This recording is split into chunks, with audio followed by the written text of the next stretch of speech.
ओम नमो फलसिद्धाय. शिवशरणार्थ मंडळी, गुरुप्रसादाचे थोडी या युट्यूब चॅनलवरती आपलं स्वागत आहे. आपण बऱ्याचदा ऐकतो की लिंग ऐक्य झाला किंवा वीरशैव साहित्य वाचताना लिंग उद्भव हा शब्द ऐकतो. तर चला आजच्या व्हिडिओमध्ये आपण लिंग उद्भव आणि लिंग ऐक्य या शब्दाचे अर्थ समजावून घेऊया. तर मंडळी, वीरशैव लिंगायत संप्रदायात लिंग उद्भव आणि लिंग ऐक्य शब्द आपण नेहमीच ऐकत असतो. वीरशैव लिंगायताचे आद्य जगद्गुरु रेणुकाचार्य तथा रेवणाध्याय, मुरुडाध्याय, एकोरामाध्याय, पंडिताध्याय आणि विश्वाध्याय या शिवाच्या 5 मुखातून लिंग उद्भव झालेल्या 5 जगद्गुरूंनी वीरशैव मताची स्थापना केली. शिव अद्वैत किंवा शक्ती विशिष्ट अद्वैत तत्वाचा बोध सर्व जगतास करून दिला. आपण सर्व वीरशैव लिंगायत बांधवांना माहितीच आहे की हे चराचर विश्व भगवान शिवापासूनच निर्माण झाले आहे आणि अंततः ते भगवान शिवातच विलीन होणार आहे. या सर्व चराचरातील प्रत्येक कणात भगवान शिवाचेच अस्तित्व आहे.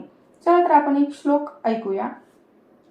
लिंग मध्ये जगत सर्वा त्रैलोक्य चराचरम लिंग बाह्यात परम नास्ति तस्मै लिंगायताय नमः. या श्लोकाचा अर्थ असा होतो की हे सर्व चराचर विश्वच लिंग उद्भव आणि अंततः ते लिंग एकेच होणार आहे. तर मंडळी, मुळात आपल्याला लिंगाची व्याख्या माहिती आहे का?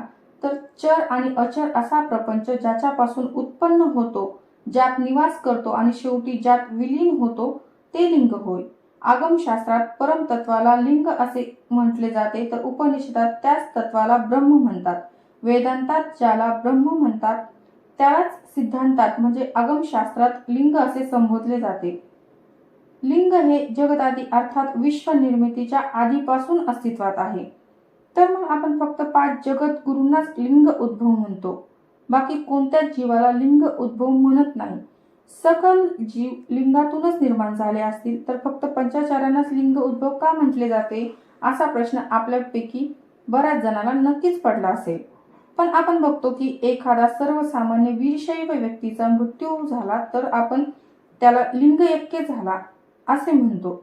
जीवाचा जन्म झाल्यावर लिंग उद्भव झाला असं आपण म्हणत नाही, पण मृत्यू झाल्यावरती लिंग ऐक्य झाला असं आपण म्हणतो. तर असे का? तर मंडळी, वस्तुतः वेद, आगम, पुराणे किंवा अन्य धर्मशास्त्रांनी जे ज्ञान आपल्याला दिले ते काही रूपकातून आणि संकल्पनातून. यासाठी अनेक ठिकाणी काही विशिष्ट शब्दाची योजना केलेली दिसते की ज्याचे अर्थ म्हणजे एखादा प्रबंध असू शकतो. उदाहरणार्थ, ज्यावेळी मुंगी आकाशी उडाली तिने गिळिले सूर्यासी असा संत वचनाचा आपण शब्दशः अर्थ घेत नाही. तसेच लिंग उद्भव किंवा लिंग ऐक्य या शब्दा वापर देखील आहे. वैदिक तत्वानुसार आत्मा 84 लक्ष योनीतून जन्म मृत्यूच्या चक्रातून फिरत असतो. मनुष्य जन्मात तो ज्यावेळी स्वस्वरूप जाणतो आणि त्याचे पूर्व कर्मफलाचा नाश होतो त्यावेळी तो मुक्त होऊन ब्रह्मस्वरूप होतो. वीरशैव मान्यतेप्रमाणे शिव हाच ब्रह्म आहे. मनुष्याने इष्टलिंग धारणा केल्यानंतर त्याचे शरीर, आत्मा सर्वच शिवस्वरूप होऊन जाते. त्या जीवाचे सर्व पूर्व कर्मफळ नाश पावते आणि मृत्यूनंतर तो जन्म मरणाच्या फेऱ्यातून सुटून म्हणजेच मुक्त होऊन शिवस्वरूप होतो. इष्टलिंग धारणा झाल्यानंतर त्या जीवाचा तो शेवटचा जन्म म्हणूनच लिंग ऐक्य म्हटले जाते.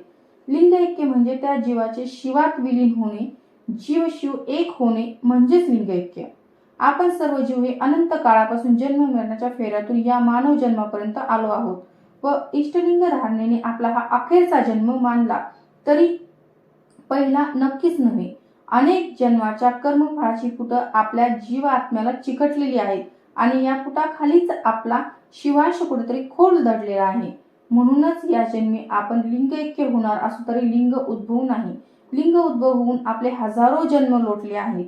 या पृथ्वी तलावर धर्माचरण विसरून लोक अधर्माने वागू लागले की ईश्वर स्वतः अवतार घेतो असे आपण गीतेमध्ये ऐकलेले आहे. तसंच भगवान शिवाच्या अंशाचा पृथ्वीवरील प्रथम आणि अंतिम जन्म असतो. लिंग उद्भव म्हणजे कोणत्याही जन्म मरणाच्या फेऱ्यामध्ये न अडकता थेट मनुष्य रूपाने प्रगट होणे.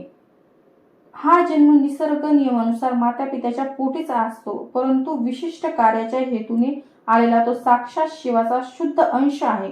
म्हणूनच त्यास लिंग उद्भव म्हणतात. तर मंडळी, आता आपण लिंग उद्भव आणि लिंग ऐक्य या दोन्ही शब्दाचे अर्थ समजावून घेतले आहे.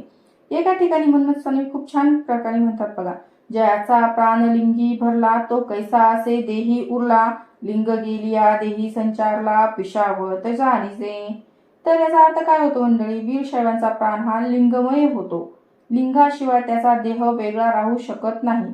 शरीरावर इष्टलिंग नसताना जर तो जिवंत असेल तर तो पिशाच्च होय. प्रेताला स्पर्श केल्यानंतर आपण सुटकी होतो हे आपल्याला माहिती आहे. आपण अंत्यसंस्कार करून आल्यावर घरी आल्यावरती सर्वात प्रथम काय करतो तर स्नान करतो. त्याचप्रमाणे लिंगविरहित शरीर हे प्रेतासमान आहे असं म्हणणं स्वामी म्हणतात. तर मंडळी, तुम्हाला लिंग उद्भव आणि लिंग ऐक्य या शब्दाचा अर्थ नक्कीच समजले असतील. कमेंट करून मला सांगा. झालेली सेवा सिद्धाच्या चरणी समर्पित. ओम नमो फलसिद्धाय. धन्यवाद मंडळी.